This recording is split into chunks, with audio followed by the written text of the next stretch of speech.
दक्षिणी जर्मनी के पासाओ के पास इस जलधारा को बहाल करने के लिए 150 हॉर्स पावर वाले 20 टन के एक्सकेवेटर की ज़रूरत है। जर्मनी की सबसे लंबी नदियों में से एक डेन्यूब में गिरने से पहले ये सेंटिंगर जलधारा घास के मैदानों से होकर गुजरती है। बायोलॉजिस्ट मार्को डेनिक इस इलाके में कई साल से काम कर रहे हैं। बवेरिया राज्य की कई नदी और जलधाराओं की हालत बहुत खराब है। यहाँ इस पानी में कोई फेरबदल नहीं दिखता। इसकी गहराई भी नहीं बदलती। पानी एक समान गति से बहता है। इसके तल में सिर्फ रेत और छोटे कंकड़ हैं। कोई बड़े पत्थर या बोल्डर नहीं है। कुल मिलाकर जलधारा में प्राकृतिक तौर पर होने वाली कोई ऐसी संरचना नहीं है जिनसे उनका तल स्थिर रह सके। दशकों से ऐसी जलधाराओं को खेती की जरूरतों के लिहाज से बदला गया है, जैसे कि पानी तेजी से बह सके और घास के मैदान और खेत नमी वाले मौसम में आसानी से सूख पाएं।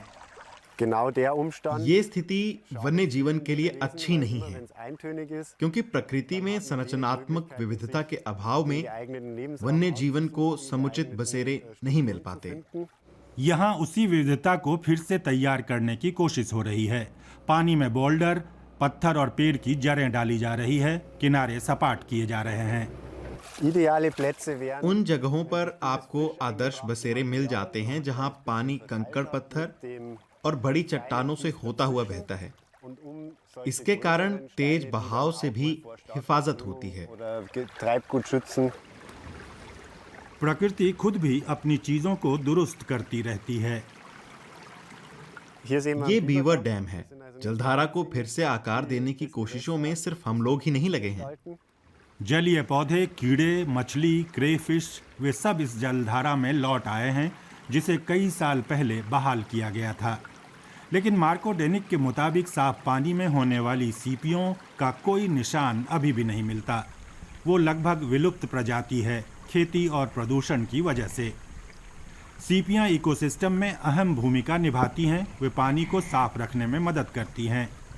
वे पानी में छोटे छोटे जैविक कणों को छान देती हैं। इससे पानी में रहने वाली दूसरी बड़ी और छोटी प्रजातियों को फायदा होता है। ये एक मुकम्मल खाद्य श्रृंखला है। जर्मनी की जलधाराएं कभी इन मसल्स यानी सीपियों से भरी होती थीं। ब्रीडिंग प्रोजेक्ट में आप 50 साल पुरानी सीपियों और 8 साल पुरानी सीपियों के आकार में अंतर देख सकते हैं। हाल के वर्षों में दोनों ने इस इलाके को अपना घर बना लिया है। ताज़े पानी की मोतियों वाली सीपियों की आबादी बढ़ाने के लिए ऐसे निगरानी में ब्रीडिंग कराने के कार्यक्रम बेहतरीन जरिया हैं, क्योंकि कई नदियों की हालत खराब है। ब्रीडिंग स्टेशनों पर स्थितियां सही होती हैं जिनमें सीपियां अच्छे से पनप सकती हैं। ब्रीडिंग प्रोग्राम में होता यह है कि नदी की मोतियों वाली सीपियों के जीवन चक्र को तैयार किया जाता है। ये थोड़ा पेचीदा काम है। हमारे पास उम्र दराज सीपियां होती हैं। हम उनके पानी में लार्वा छोड़ने का इंतजार करते हैं। क्रेट में भरा पानी फिर से एक कंटेनर में जा बहता है और उसी में होस्ट फिश यानी ब्रूक ट्राउट भी होती है।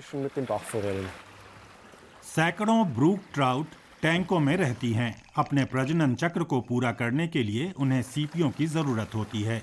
गिरने से पहले 9 महीने तक वो उनके गलफड़ों में जमा रहती हैं। अभी वो पानी में छोड़े जाने लायक नहीं हुई हैं। अगले कुछ साल वो ब्रीडिंग स्टेशन के पास बहती जलधाराओं में रखे बक्सों में ही बिताती हैं, जिनसे होकर पानी गुजरता रहता है। ये बढ़िया पनप रही है। हम उन्हें जल्द ही छोड़ देंगे। सबसे अहम है उनके खोल की लंबाई, जो 1.5 से 2 सेंटीमीटर होनी चाहिए, क्योंकि तभी वो आगे जीवित रह पाएंगी। ये समय उन्हें बजरी के खांचों, सुराखों में बिताना पड़ता है, तभी वे पानी में ठीक से रह पाएंगी। लेकिन इससे पहले और जलधाराओं को बहाल करना जरूरी है, तभी सीपियां इकोसिस्टम की मरम्मत में मदद कर पाएंगी।